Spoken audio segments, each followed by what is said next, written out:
Bom dia, crianças! Como vocês estão? A tia Vanessa está aqui mais uma sexta-feira.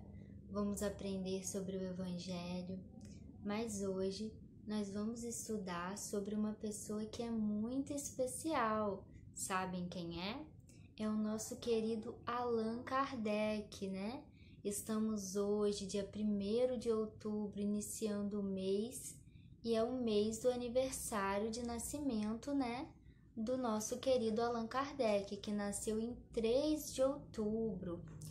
E antes da gente assistir a historinha que vai contar sobre a vida de Allan Kardec pra gente, vamos ler o nosso Evangelho segundo o Espiritismo, que foi codificado por Allan Kardec, Allan Kardec reuniu ali as mensagens espíritas. E vamos então ler no capítulo 1º, que fala sobre não vim destruir a lei, no item 5, sobre o Espiritismo. O Espiritismo é a ciência nova que vem revelar aos homens, através de provas irrecusáveis, a existência e a natureza do mundo espiritual e suas relações com o mundo corporal. Mostra-nos essa relação não mais como algo sobrenatural, mas ao contrário, como uma das forças vivas e incessantemente ativas da natureza, como a fonte de uma multidão de fenômenos até então incompreendidos e rejeitados, por essa razão, ao domínio do fantástico e do maravilhoso. É sobre essas relações que o Cristo faz alusão em muitas circunstâncias, e é por isso que muitas coisas que disse ficaram ininteligíveis ou foram falsamente interpretadas. O Espiritismo é a chave com a ajuda da qual tudo se explica com facilidade. A lei do Velho Testamento está personificada em Moisés. A do Novo Testamento está personificada no Cristo. O Espiritismo é a terceira revelação da lei de Deus, mas não está personificado em nenhum indivíduo, porque é o produto do ensinamento dado não por um homem, mas pelos Espíritos, que são as vozes do céu em todos os pontos da terra, e através de uma incontável multidão de intermediários. É, de certa forma, um ser coletivo, compreendendo o conjunto dos seres do mundo espiritual, cada qual trazendo aos homens o tributo de suas luzes, para fazê-los conhecer esse mundo e a sorte que os espera. Assim como Cristo disse, não vim destruir a lei, mas cumpri-la, o Espiritismo diz igualmente, não vim destruir a lei cristã, mas cumpri-la. Não ensina nada ao contrário ao que ensina o Cristo, mas desenvolve, completa e explica em termos claros para todo mundo o que não fora dito senão sob forma alegórica. Vem cumprir no tempo predito o que o Cristo anunciou e preparar o cumprimento das coisas futuras. Portanto, o Espiritismo é a obra do Cristo, que o preside e, assim como anunciou, a regeneração que se opera e prepara o reino de Deus na terra. Então, vamos fechar os nossos olhos, fazer a nossa prece. Querido Jesus, irmão, amigo de todas as horas, estamos aqui reunidos em mais uma sexta-feira para refletir sobre a mensagem do Evangelho, para aprender sobre os seus ensinamentos e hoje, para conhecer e compreender esse espírito grandioso que é o Allan Kardec, que veio codificar a doutrina espírita, que tanto nos ajuda, nos consola, nos esclarece e nos ensina. Assim, Senhor, pedimos a permissão para iniciar mais uma aulinha do dia de hoje, que assim possa ser. E agora nós vamos assistir a um vídeo que vai contar a história de Allan Kardec e daqui a pouco a tia volta para conversar com vocês um pouquinho sobre o vídeo, ok?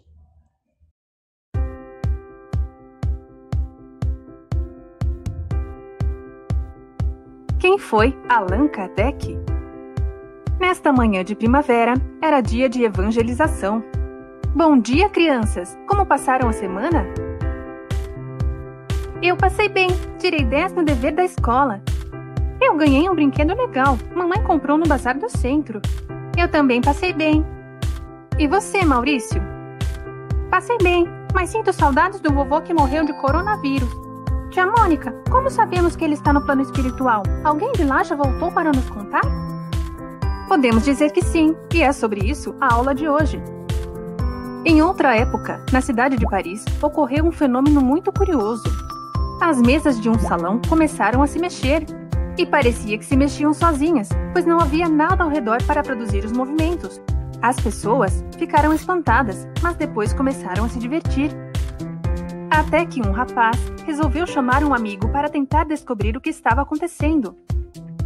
Era alguém muito inteligente e estudioso, conhecido como Professor Rivaio, mas não quis saber de ir até lá. Achou uma grande bobagem. Os fenômenos não pararam de acontecer e, de tanto insistir, o professor foi até lá. Observou e viu que as pessoas estavam tentando se comunicar com as mesas. Que esquisito, tia Mônica! Mesas não têm músculo e nem cérebro. Pois é, mas na verdade não era a mesa que fazia aquilo, e sim algum espírito que estava por ali. Na nossa natureza espiritual, há pessoas que têm em seu corpo uma condição propícia, que permite que elas consigam receber influência dos espíritos. Certamente, havia alguém assim ao redor da mesa, e o espírito, através de uma substância da pessoa, produziu o movimento. E o que o professor fez? Ele começou a frequentar as reuniões. Uma vez, recebeu a mensagem de um espírito que disse conhecê-lo de outra vida, e que seu nome em outra época era Allan Kardec. Ainda ficou sabendo que havia uma missão importante para ele, que era organizar uma nova doutrina. Daí, começou a se dedicar, formulou inúmeras perguntas para entender o mundo espiritual. E não queria ser enganado. Fez a mesma pergunta para diferentes médiuns e só acreditava em respostas iguais. Com o estudo terminado, publicou o livro chamado O Livro dos Espíritos. E o que os espíritos disseram de tão importante? Explicaram sobre Deus, sobre a natureza espiritual, o porquê estamos neste mundo e temos que encarnar tantas vezes, sobre as leis de Deus e também sobre Jesus. Interessante! Quero aprender sobre tudo isso.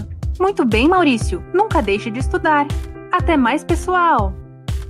Para aprender mais, se inscreva no canal da tia Mônica e também conheça o site, onde estão todas as aulas.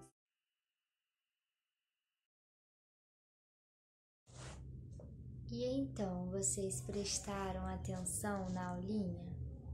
Na historinha, né? Sobre Allan Kardec, falando sobre o que mesmo? Sobre as mesas girantes, né? Algumas mesas começaram a se mexer lá em Paris, na França, mas as pessoas não estavam entendendo o que estava acontecendo. E aí surgiu o professor Hippolyte Léon Denisard Rivaio, né? Que depois passou a ser conhecido como Allan Kardec.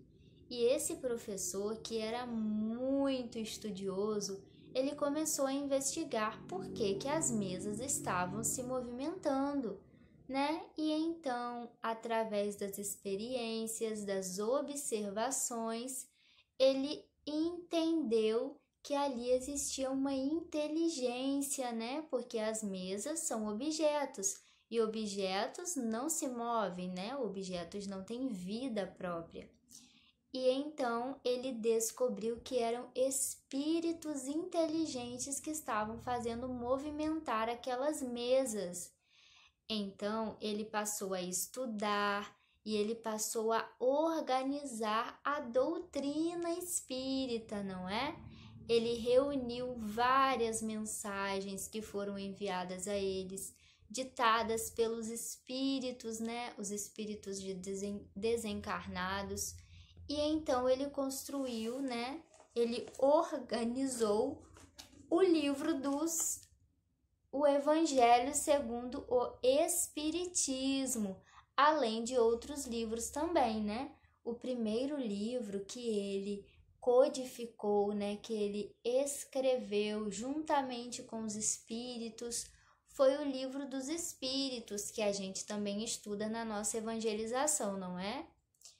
Ele também codificou o Livro dos Médiuns, o Evangelho segundo o Espiritismo, o Céu e o Inferno, a Gênese, obras póstumas, e escreveu em diversas revistas espíritas, trazendo o quê? Trazendo esclarecimento, trazendo consolo, trazendo ensinamento, né?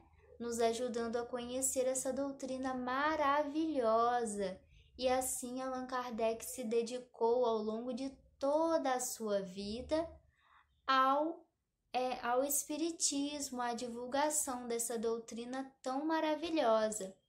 Então, que a gente possa, né, estudar mais sobre Allan Kardec, entender o seu trabalho de divulgação do Espiritismo e que a gente possa seguir os seus passos, né? Tanto sendo caridosos, ajudando os nossos irmãos, tanto sendo como ele, estudiosos, né? Gostando de aprender sobre a doutrina que tanto nos ajuda.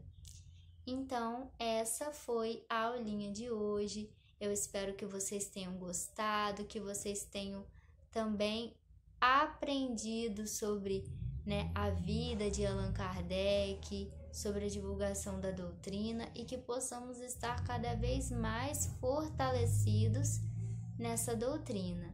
Então, vamos fazer a nossa prece. Deus, nosso Pai, Jesus, nosso irmão querido, te agradecemos nesta hora por mais um dia de vida, pelo esclarecimento, pela historinha, que possamos refletir mais uma vez e que possamos colocar em prática todo o ensinamento que temos aqui. Assim, Senhor, pedimos a permissão para encerrar mais uma aulinha da evangelização do dia de hoje, que assim possa ser. Então, pessoal, até a próxima. Fiquem com Deus. Beijos.